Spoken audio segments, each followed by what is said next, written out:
Pamela Adlon just walked in the door. I did? Yeah, you did.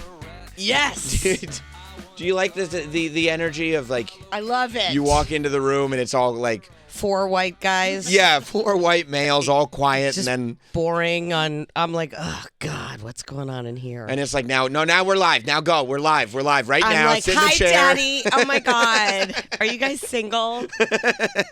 See how we turn it around? Yeah. 5 white guys, sorry. Yeah, there's 5. There's 5. I'm trying to get a couple more. I just don't feel like there's nearly enough.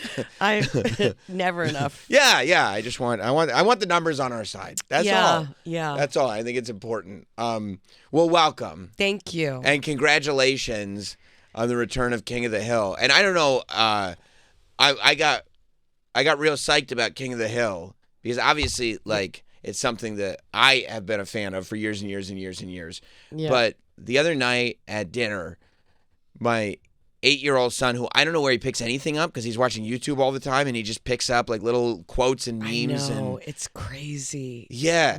What's getting in there? Whose house were you just at?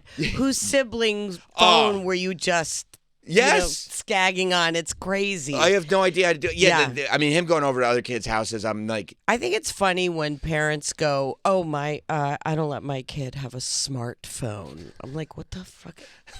Smart what? No, I don't. I'm like, okay, that's really going to work out because they don't have friends. Their friends don't have siblings. Right. They're never going to go. It's great. Just tell yourself whatever you need to. My kids don't look at screens. Yes, my kids read. We have a library. Oh, cool. In our home. Your kids are going to get bullied then. Yeah. Your child is a pariah. I see. That's that was a smart way to raise them. But so I'm like, we're sitting at dinner, and so I'll just wait for him to say something. Yeah. And he just goes, "Hey, Dad," and I go, "Yeah," and he goes, "Dag, damn it, Bobby, stop it!" And I go, "No way!" Right? Because I'm thinking about. I go, "How? What? How? Right? He did not. He just says "dag, damn it," and then his sister, who's 6, now she sees me laughing. Stop. So now she's running around the house saying "dag, damn it, Bobby," and I don't know. Oh my God! And then they lie. And they did like the free TV version, which is Dag Nabbit. Dag Nabbit. We used to do a free TV version of Californication. Like we would have to go in and replace, like Melon Farmer, Dag Nabbit. Dag Nabbit, Bobby. Oh my God. Yeah. That's so sweet. And so they're running around the house doing it, and like they lie. Yeah. So I go, you ask like, where did you hear that? And he just makes something up, like, oh, I saw it. I watched. In the bathroom down the hall by Mom. I go, that's from King of the Hill. And he goes, I know. I go, how do you know that? And he goes, I've watched it. I go, the show. You've watched the show King of the Hill? He's like, yes. I go, how many? He looks at you like, girl. Yeah. He's like, yeah, I've seen it all. I go, you've seen every episode. He goes, yeah, I've seen every episode. I go, where would you have seen every episode? He's like, I brought my iPad to bed. I'm like, you didn't bring your iPad. These are all lies. God. These are There's lies. Restrictions. Yeah. Your son's a liar. He's a liar. I don't know why he's saying this. And so I still don't know. And then Travis told me that there's like King of the Hill skins in Fortnite. Mm-hmm. So I'm going like, is he playing Fortnite and like Hank Hill is like... Is a skin a character? Yeah. So like you could play Fortnite as Hank Hill. Which is genius as the show is coming back because now like that's instantly how you get this whole other generation. So like now that it's out and it's on Hulu, I can turn this on and you guys are all going to be like internet stars. He's going to be like so impressed. Is Fortnite like a violence show? Like is it, what is it? It's a game. Okay. Oh, okay. So your son can play Fortnite, but... he can't watch television? Fortnite doesn't have blood in it. And it's like the guns. Oh, it's bloodless. It's a blood, and the guns are like, they shoot like. So it's like a CBS murder show. There's like, no blood. It's like the free TV version of a violent game. I understand. And I feel like I'm okay with that. Plus, like I said, I mean, he's sitting there watching YouTube. I have no idea. He somehow found. That's so sweet. All these King of the Hill memes. And then like part of me is like, I should really be aware of what he's watching. Yeah. But then also when I'm like, oh, we're connecting on this King of the Hill thing. Yeah. I'm like, I'm not going to mess with it. It got in somehow. And I'm going to let that. I'm going to let it stay. So like when this came to you, when the idea of the show coming back, like came to you, was it from the jump like, no, we're doing this, or was it just kind of a maybe sort of idea? Well, for like 20 years or since it went off the air, Kathy Najimy would send the cast like little bits of gossip that she would see on social media and like, you guys, it's coming back because 2 people in a chat room in Bangkok talked to somebody that connected on Reddit. And I'm like, bro, that's not a thing. Yeah. So it was like, she was keeping this thing going. And so I never really, like, it's one of those things you don't want to be on the bandwagon with everybody, and you don't want to be gross. Like, it's another reboot. It's another revival. Yeah. We're kind of very lucky because I was always protective of Bobby. Like, that was my lookout. I was Bobby's body man and the show. Mm-hmm. But they have really found a way to like give us like this like old school King of the Hill, like that vintage thing that's like the comfort show that people really loved, while kind of infusing it with this new fresh energy, which is just like this little nuance, like, aging everybody up like 8 years, which you would think is a weird thing and is kind of genius, because Hank and Peggy were living in like Saudi Arabia for 20 years and they come back, and so you get to do fish out of water with familiar characters, right, who live in the town. And so I my hat's off to them. And I always say, in the years since I became a writer and director, that I learned so much about writing from King of the Hill. And from, the air and the real moments and everything that would happen in the show. And King of the Hill is a show that I would feel very comfortable with you allowing your son and your daughter to watch. Right. I don't think there's anything egregious or too rough going on. I have other shows for that. That they can have. That Daddy says it's for later. I can't share your bar whole mitzvah. Yeah, I can't share your whole body of work. Yeah, exactly.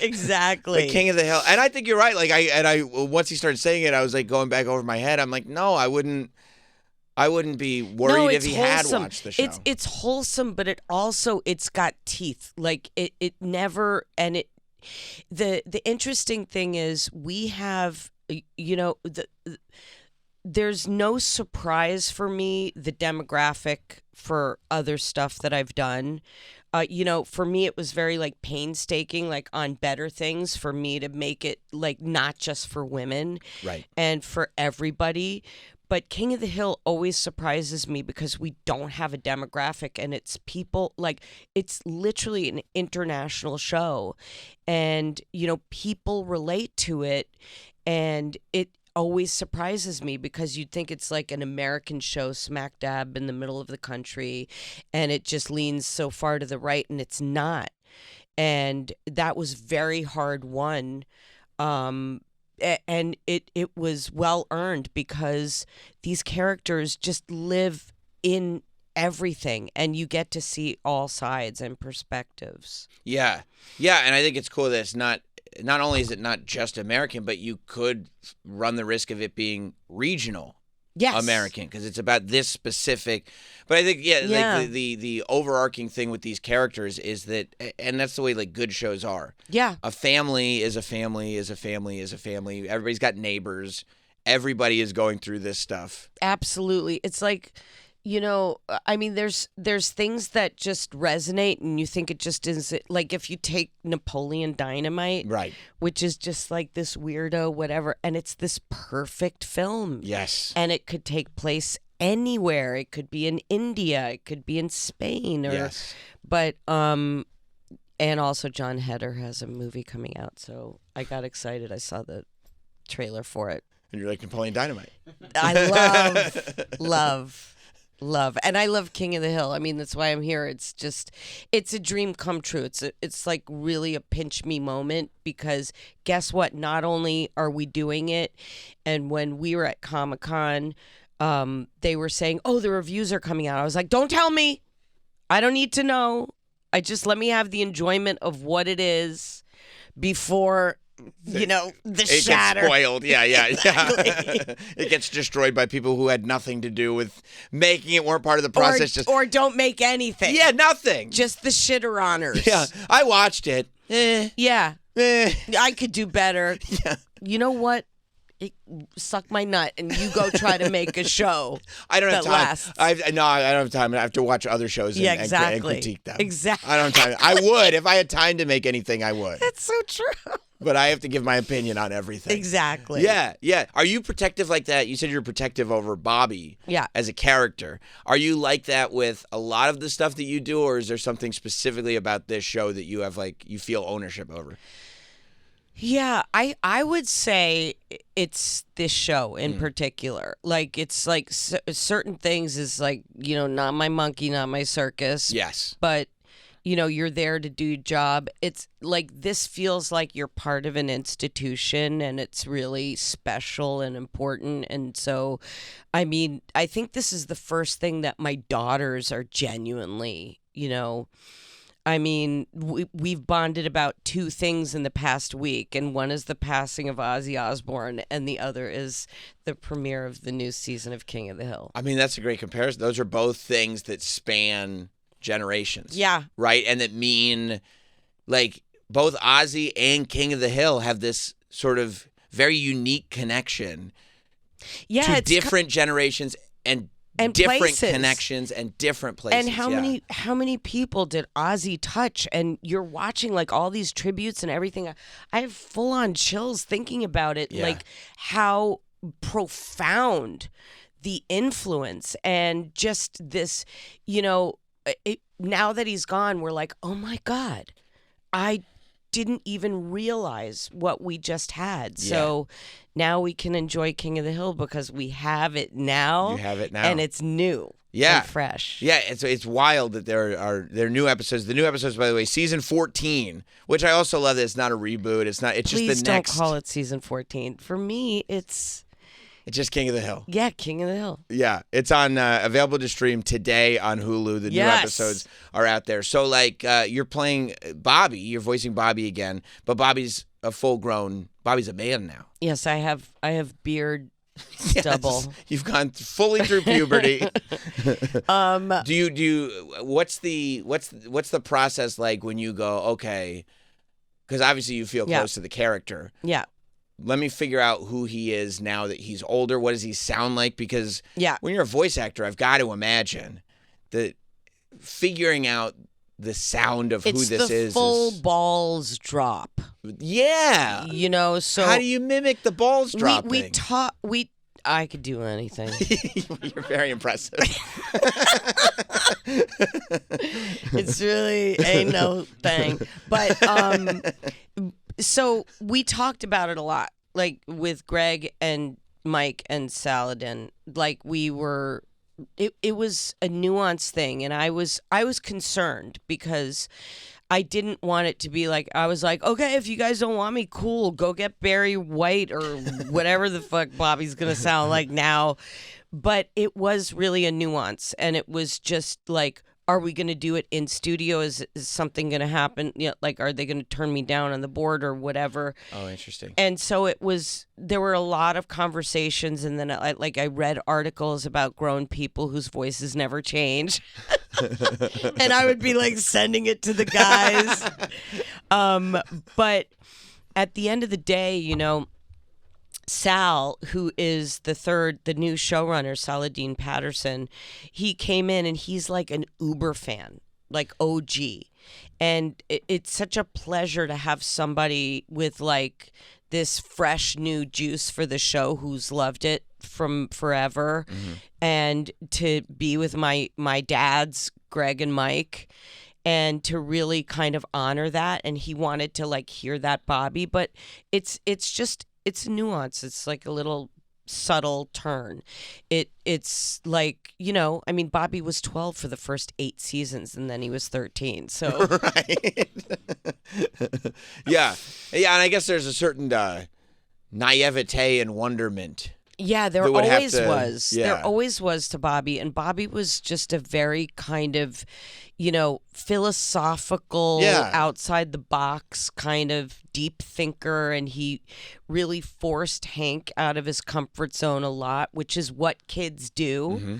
And kids, What? Exactly. That's very good. That's just one word. I'm only doing the one word. That's as far as it'll go. But kids. We feel like they're destroying us, but they actually save us because they challenge us in so many ways. And I just feel like they have found this place where Bobby is really like Hank and really like Peggy, but he's still bringing his own special sauce that he always has. Yeah, I love in kind of reading about where all these characters have gone that nobody is like outrageously successful, right? Like nobody's like, oh, and then this one won the lottery, and now it's like you're kind of going, yeah, these characters is what would happen. Well, I love that Bobby is plying his trade, right? So he's not in school, and like everybody's in school, U of T, and that's like me and my kids, and we just never quite did it for college. We're not institutional people, darling, as my mother would always say. And he just went out and he's doing what he wanted to do, and he's a chef in a German-Japanese fusion restaurant in Dallas, Texas. Which is the dream for some people. Yes. Yeah, I just, and it is a trade, you're right. Yeah, and I did an interview with somebody who lives in Braunfels Falls or somewhere in Texas, and he said there's a huge German community there, and it's so funny because all these things that are like that's really crazy and strange, it's really true. It's life. Right. And that's probably, I mean, that's I think one of the reasons why people like the show so much is because like it is sort of this like stuff that might on the surface come across as like absurdist. Yeah. But in reality, it's like, no, it's all based on on what's true. And like then you start looking at like, oh yeah, I grew up in this place that had this thing over here and that thing over there, which to people who didn't grow up around me, that would be absurdist. Yeah. But that's what we grew up around. It's people, it's like, it's observational humor that's not mean. Right. That is just like you're just watching life unfold, and if you let the moments play out, it's brilliant. It's like you can't if you try to reach back and create different characters, it's not going to be as satisfying. Totally. As a non-institutional person, yes, is that what you would phrase that? Non-institutional. Yes. Was there ever a time? Because I mean, you've been acting and in the entertainment industry from the time you're a child. Yeah. And you hear so many like people who start that way at some point go, no, this was something I did as a kid, but it's just not for me, or it's not what I ever intended to spend my life doing. Did you ever have that sort of crisis of conscience where you were like, this isn't me? Or was it like from the time you're a kid, it just fits and this is exactly what I'm supposed to be doing? Well, I always wanted to be a part of it, but my dad was a writer and producer, and I always thought, being an actor was the most attainable thing for me as a kid. And so when I broke through the Iron Curtain of just, being so myopic that it was like, oh, I'm waiting for pilot season or, like acting jobs. And then just being able to actually create stuff and be a boss and be a showrunner and be a director. It's just, I mean, I feel very I'm knocking on my skull because it's something that I love, and I'm in that institution. But who knows how much longer we're gonna be here? Who even as knows? A whole institution? Yeah. Do you look at like the way sort of the landscape is shifting rapidly? Yeah, I'm fascinated by it. I mean, I am aware, and also, I've been, reading science fiction my whole life, so this is no surprise to me. And, I just started listening to this guy, Mustafa Suleiman, who is the guy he runs Microsoft now, and he's got this thing called Deep Think or whatever, and he's talking about AI and acknowledging it, and it's like, instead of just, fighting it, shaking hands with the technologies that are coming at us so quickly, everybody is going to have a purpose and a place, but everybody should have a plan B. In case they don't have a purpose/place. There you go. Yeah. Yeah. So you look at it, are you able to maintain optimism when you're looking at it? I'm so optimistic. Yeah. Yeah. I what's the alternative, baby? That's true. I mean, other institutions. Right. Yeah. Where they lock you away for long periods of time until you feel better. Yes. Yeah. And I mean, and it probably is true that when you have kids too, it's like you kind of want to be optimistic for the world, not just for you, but for now you're invested in generations continuing. Absolutely. We don't dwell on those bad, crazy things that are happening out there. We still keep moving forward. And, in my case, I feel very inspired creatively with the human touch. And so that's just what I deal in. That's my thing. Like, if I could have like all of my human touch like hanging from my jacket, like people used to sell like guns and yeah. What do you need? liquor. What do you need? I got whatever you need. Exactly. Yeah. You want a good feeling? I got it right over here. You just have human touch. Yeah, exactly. It's like you want to feel sad, but then you want to boost. I don't know. I don't go in for the nihilistic stuff. I really like I like a little bit of cheese with my comedy and my darkness. There's got to be hope. I call it the light at the end of the tunnel, and they call it a sucker hole when you go skiing, and you're like, we could go out.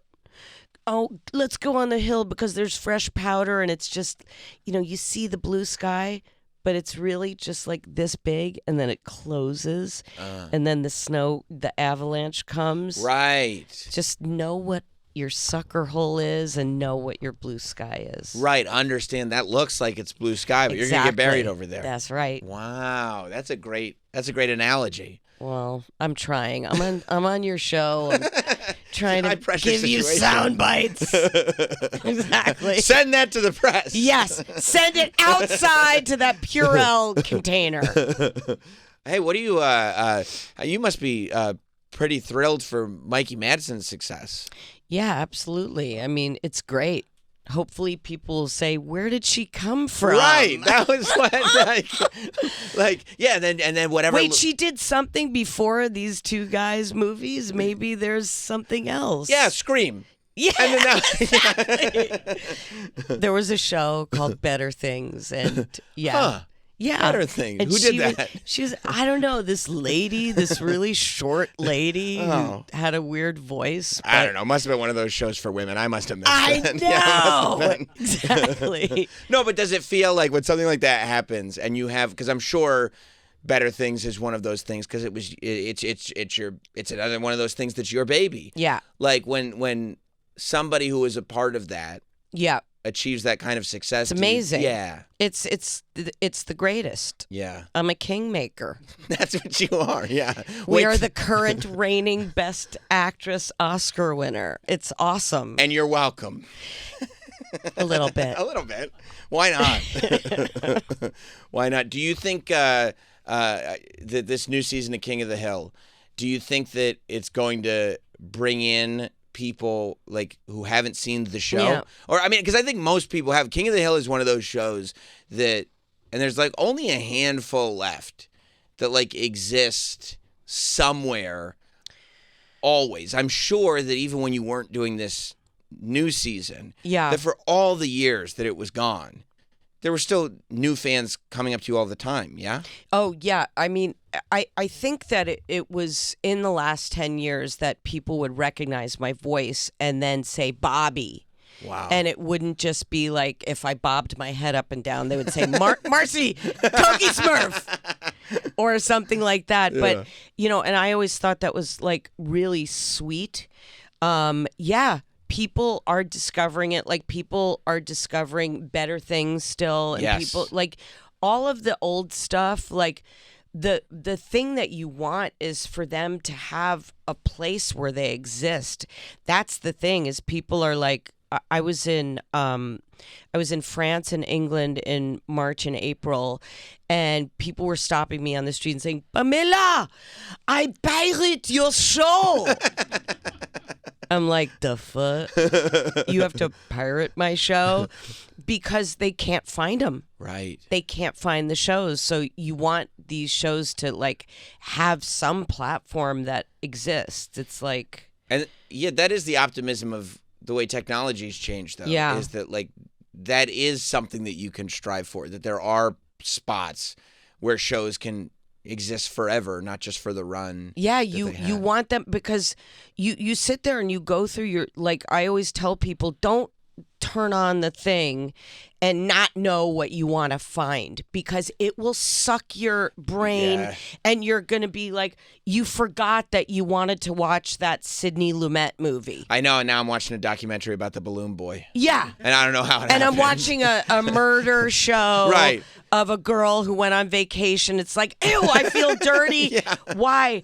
But then you're seeing, and it says, only 10 days left, like Tootsie is leaving. And you're like, where's Tootsie going? Yeah. Where can I watch Tootsie? And, and all of a sudden you realize physical media is back. Yes, 100%. Yeah. 100%. Yep. Analog, bitch. So that physical media. I've been saying it. I'm with you. Yep. And with all that said, keep it analog. Physical media is back. Stream King of the Hill on Hulu. The new season, the new season is out. I'm so excited. I'm excited for you. I'm excited for me. I'm excited for everybody that wants to see this. All 10 episodes available today on Hulu. And by the way, it says right here on the sheet, reviews of the season have been overwhelmingly positive. So I think your kids are going to have to start watching tonight. I think they're going to have to start watching tonight.